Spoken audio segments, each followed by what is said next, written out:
अलवर में निर्जला एकादशी पर रही दान पुण्य की धूम। राहगीरों को पिलाया मीठा व ठंडा शरबत। अलवर में निर्जला एकादशी पर शुक्रवार को दान पुण्य की धूम रही। महिलाओं ने मंदिरों में पूजा अर्चना की तथा दान पुण्य किया। शीतल जल से परिपूर्ण घट अर्पित कर ठाकुर जी को आम और शक्कर का भोग लगाया गया। बाजारों में राहगीरों को शरबत पिलाया गया। शहर में जगह जगह लोगों ने शरबत की प्याऊ लगाई और राहगीरों को मीठा व ठंडा शरबत, ठंडाई, नींबू पानी, तरबूज लोगों को वितरित करे। श्री श्याम नवयुवक मंडल विवेकानंद चौक अलवर की ओर से भी 151 किलो ठंडाई वितरित की गई।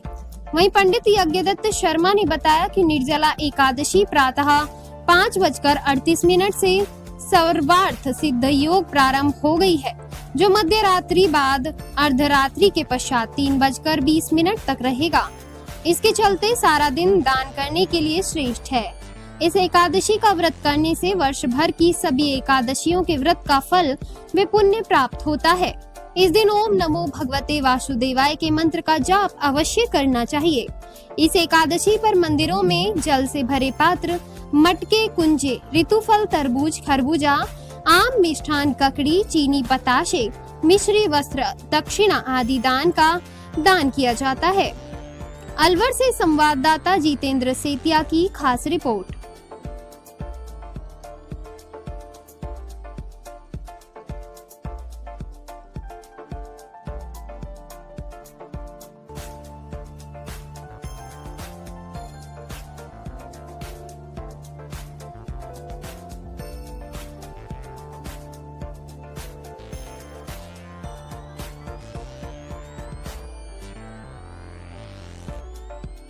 निर्जला एकादशी का दिन है, यह क्यों मनाई जाती है और क्या क्या दान पुण्य किए जाते हैं आज के दिन?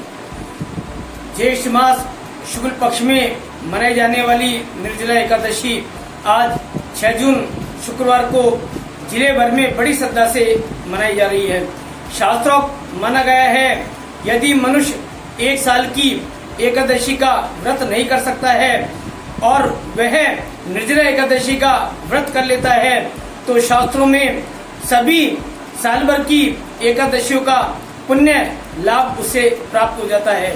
निर्जला जैसा कि शाब्दिक अर्थ माना गया है, बिना जल के मनुष्य पूरे दिन उपवास करता है। इस एकादशी पर जल भी निषेध अर्थात जल का सेवन भी वर्जित माना गया है, इसलिए इस एकादशी को निर्जला एकादशी कहते हैं।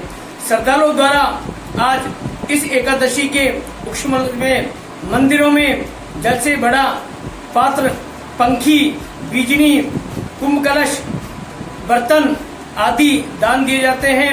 वहीं ऋतुफल में खरबूज, तरबूजा, ककड़ी, मिष्ठान, चीनी, द्रव्य दान आदि भेंट स्वरूप प्रदान किए जाते हैं। सार्वजनिक स्थान पर श्रद्धालुओं द्वारा इस दिन ठंडे जल की प्याऊ, शरबत, शिकंजी आदि बड़ी श्रद्धा के साथ प्याऊ लगा करके धर्मार्थ का लाभ प्राप्त किया जाता है। सर्वप्रथम इस एकादशी को भीम ने किया था, इसलिए इस एकादशी को भीमसेनी एकादशी भी कहते हैं।